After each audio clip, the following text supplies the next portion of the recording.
Сегодня в субботу горожане и гости столицы приняли участие во Всероссийском дне ходьбы. Большой однодневный марафон организовали на территории России с участием одного региона из каждого часового пояса. Таким образом, мероприятие волной прокатилось по всей стране от Петропавловска-Камчатского до Калининграда. Что касается Якутии, то в столице республики на Всероссийский день ходьбы вышли более 11 тысяч человек. Репортаж Любови Васильевой.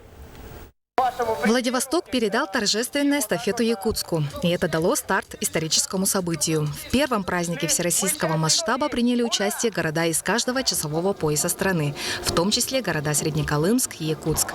Этот фестиваль по всей стране объединил десятки тысяч поклонников здорового образа жизни. Этот праздник для наших жителей особенно знаменателен тем, что именно в нашей республике и в наш город выбран для этого мероприятия 15 городов России, в том числе это Среднеколымск и город Якутск.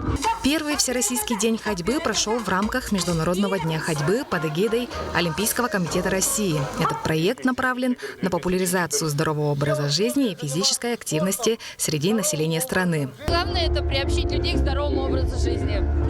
Это самая главная наша задача и цель этого мероприятия.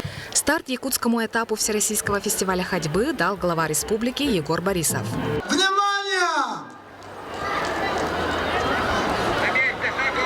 Шагом марш!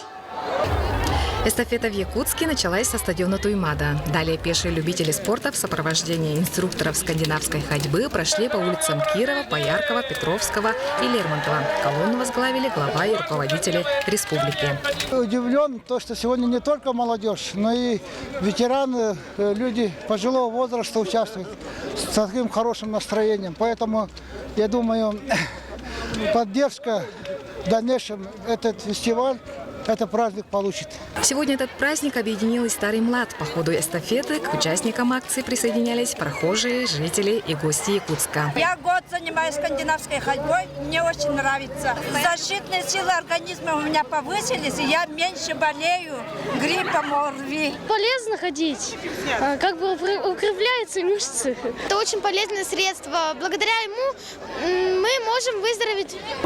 На торжественном открытии фестиваля наградили активистов и спортсменов. Так, за вклад в развитие спорта и физической культуры региона грамоту и медаль от президента России получил Афанасий Алексеев. Я посвятил свою жизнь на небе физкультурного движения четверть века.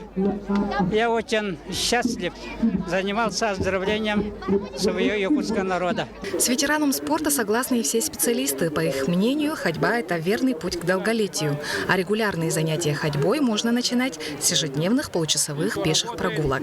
Как только мы взяли в руки палки и пошли ходить с палками, то это 90% мышц. Это больше затраты килокалорий, это больше очищается организм, сжигаются жиры и так далее, и так далее. По достижениям якутских спортсменов, по оснащенности спортивных объектов, по созданию благоприятных условий для физического развития населения, Якутия по праву считается одним из самых спортивных регионов страны. И сегодня в очередной раз республика доказала, что она занимает передовые места по продвижению массового спорта. На этот праздник в столице вышли около 11 тысяч якутян, и вместе они прошагали 63 миллиона шагов. Это лучший показатель по Дальнему Востоку. Спасибо всем горожанам, которые участвовали. Занимайтесь спортом, занимайтесь физической культурой, оздоравливайтесь.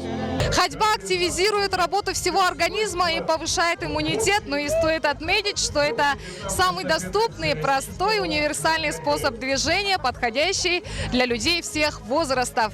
В эти дни погода благоприятствует, так что советуем всем подарить себе здоровье и долголетие вместе с полезной ходьбой. Гип-гип ура! Всероссийскому фестивалю! Любовь Васильева, Василий Слепцов, Якутия. День за днем.